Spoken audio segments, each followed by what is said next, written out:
Yeah. Okay, so I'm Lachlan. I work at Salesforce, and I've started working with Creative Cubes for the last few months after reaching out to Toby.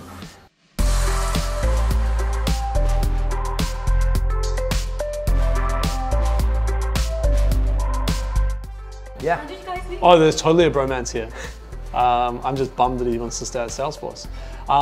But Lockie reached out on LinkedIn, totally cold. Yeah, I saw someone I was working with at the time, liked a video, had a look at the video, looked at some content. I was like, okay, my job is normally just to, meet new business and stuff like that. But then if I'm really interested, I send a message and try and do a bit of research. And I sent Toby the message of, hey, I'm in Melbourne next few days. I was in Sydney. If he replied, I was just gonna fly down no matter what.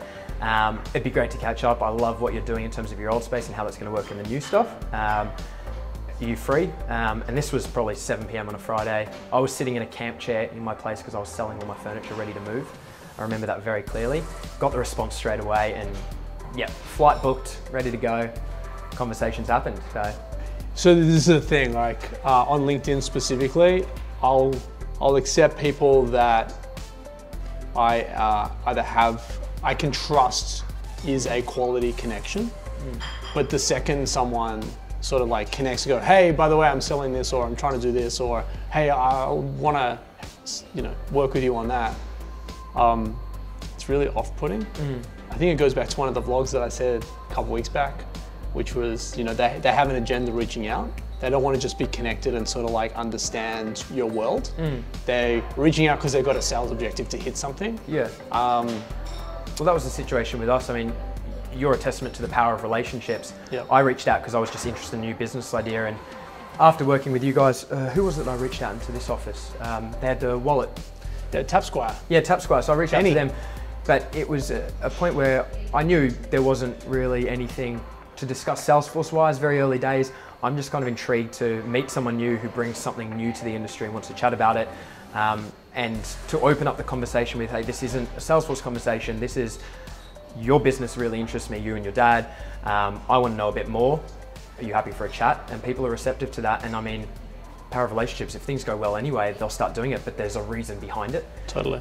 Yeah, totally. It's, I'm not someone that likes to be hard sold.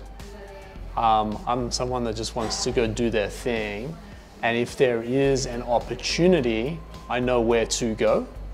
So with Lachlan, for example, when he reached out and we had our first conversation, I ended up selling it internally and then sort of like, hey man, help me out with the sell through, because I saw the value. But equally, if you're gonna kind of hit me up on LinkedIn and then try and sell me straight out the gate, it's kind of like going on a date, dare I say it, and I haven't done it for nearly 20 years. But it's kind of like going on a date and meeting the person for the first time and going, great, when can I meet your parents? Like, it's just like so out of the conversation, let's warm up to that. Yeah. But so I think a gentle approach is far more effective. Sales is satisfying a need or a want, or what drives people. So if you don't know that, I know reaching out cold is the scariest thing possible. And I came from an industry so I came from consumer goods before this, had one customer that I deal with for 2 years. Nothing really changes. They're disconnected from the bottom line, so it's kind of a bit of just back and forth, as opposed to this where I'm speaking to someone who owns a business, it's their life and blood. The last thing you can do is jump in cold and say, hey, I represent this, we have something that's going to change your world. For all you know, their business is doing the exact opposite of what you think they're doing. If you don't know that, yeah, you're never going to get any traction. Yeah.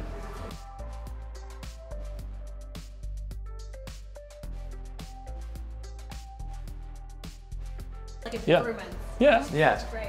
No shame. it's the Sydney fellas, it's the Bondi boys. Yeah, but funnily we're in reverse though. Yeah. So you're in Melbourne originally. Yeah.